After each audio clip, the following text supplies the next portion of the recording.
Channels and Effects gets the rare shit. Nobody else gets this kind of shit like we do. So here we are. This is like the history museum of Way Huge. There's full on. Yeah, there's stuff. You pulled out stuff that I've never even heard of. The Foot Pig. What is the Foot Pig? Foot Pig was actually Foot Pig is the evolution of the fuzz box, because the fuzz box from the early '92 garage days in Hollywood was a silicon fuzz face. So I went with a germanium and put a tone control. Super Puss, only 4 were ever made. This is an early Swollen Pickle and serial number 007, which nobody other than myself owns a serial 007 of original Way Huge. I kept them all. Tone Leopard, which was about an 800 hertz frequency boost, I made for a friend of mine who was really into Michael Schenker. Nice. And now it gets you great. Right, for the wah. Yeah, now it gets you great Queens of the Stone Age tones. Nice. That's the early pre-Dunlop fat sandwich that never happened. Swine Face is a silicone version of the Foot Pig. Sasquatch, I did 10 of those. Is that the only one knobber you made? Yeah. This is serial number 007 Camel Toe. What else we got here? I made a dozen or so of these. It's like a double LPB1 kind of thing in '98, apparently. Wow. I made 11 of these. This is when I was at line 6. I just kind of did it for a Festivus fun. So the people that helped me build it, like did the circuit board and the housing drawings and the artwork, they all have one. So there was like 11 or so. Very nice of you. Purple Platypus, which was sort of my take on an Octavia back in the day, but it's a red llama with an octave circuit after it, so it's super cool. Apparently it's supposed to be cool on bass. I have not tried that. Damn.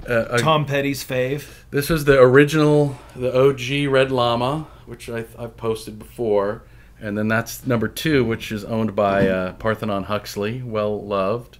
This is the transition from Fuzzbox to using the name Foot Pig as one of like a couple of white screened red llamas, early Aquapus. This is the box I built everything in back in the day, and that's number 13 red llama. So you gave it its own unique paint job. The early ones were painted like that. About 13 of them, roughly, were kind of hand painted, swirly, and most of like very squirrely. Session dudes had those. Tim Pierce and Randy Jacobs and Landau. All those guys had those versions. And let me ask you something though. Oh, who is this one?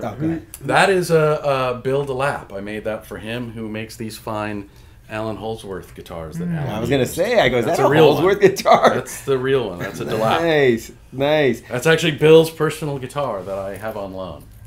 So then, let me ask you this: did you ever, like, as you were working on this Super Puss, go, this might be too big? Dude, it was the 90s. Big was fine, I think. These were just like... I only made 4, and I was finishing that up and redesigning it, and people have heard about the Galactic Swankulator, which never happened. And it was I built these, and I tweaked it, and I added more control, I think. And there's a board layout, but I never built any because I shut it down. I went to line 6, and God knows where all that data is now. So it's an analog tape delay simulator. Yeah, it's basically a 600 millisecond analog delay.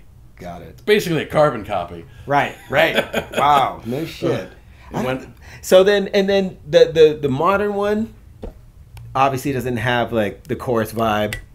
Did you ever do a chorus vibe in Way Huge?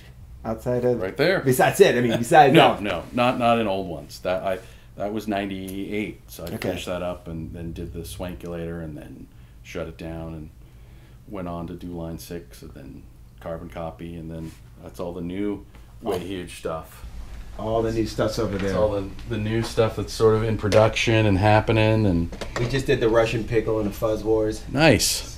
And then that's coming out in a month or so. Whoa, what is it? It's 2 overrated specials in one box. The sliders are there just because it looks cool. Yeah, sliders are always cool. That's why. Because Joe actually sets everything and he would just adjust the tone knob.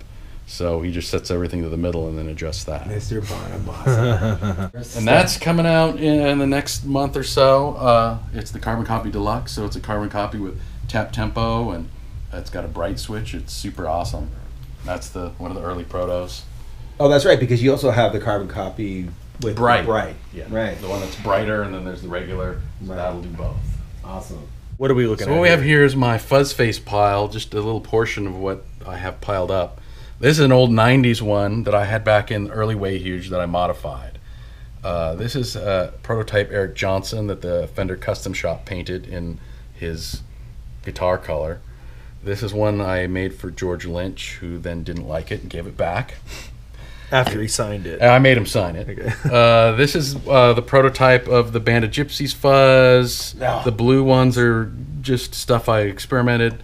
This I made 50 of for Moridaira, which is our distributor in Japan for their 50th anniversary. That's the proto of an EJ, probably different circuit. God only knows what the other ones are. They're just protos. I build stuff, I try it, and then it goes in the pile. And who's that? And that's the broken headstock bobblehead Bonamassa. I think there's a Bonamassa proto fuzz down there. These are just modified versions of the FET driver. That's the first proto when it was called a TTD.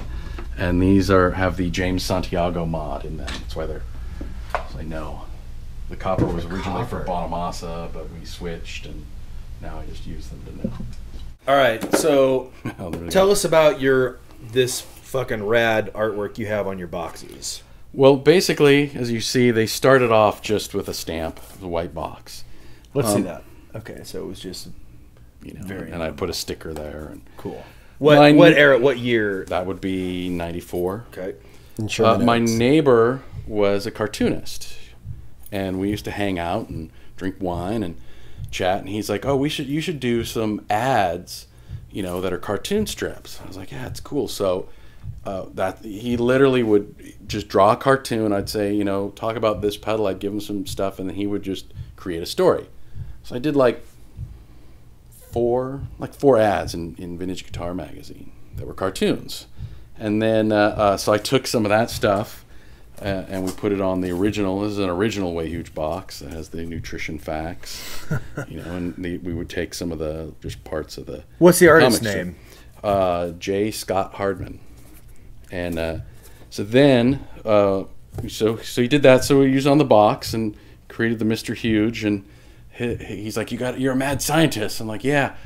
I said we should make him look like the dudes from Star Trek, the first Star Trek episode where they got the guys with the big brains. Right. So he kind of took my face and put a big brain on it.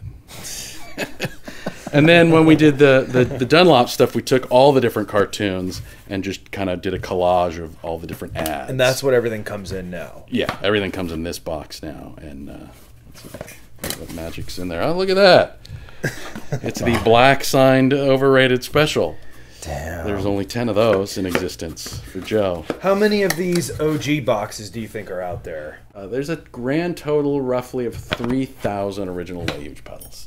Of all of them. Prototypes, custom, everything. So there's not a lot of real 90s Way Huge pedals. Cool.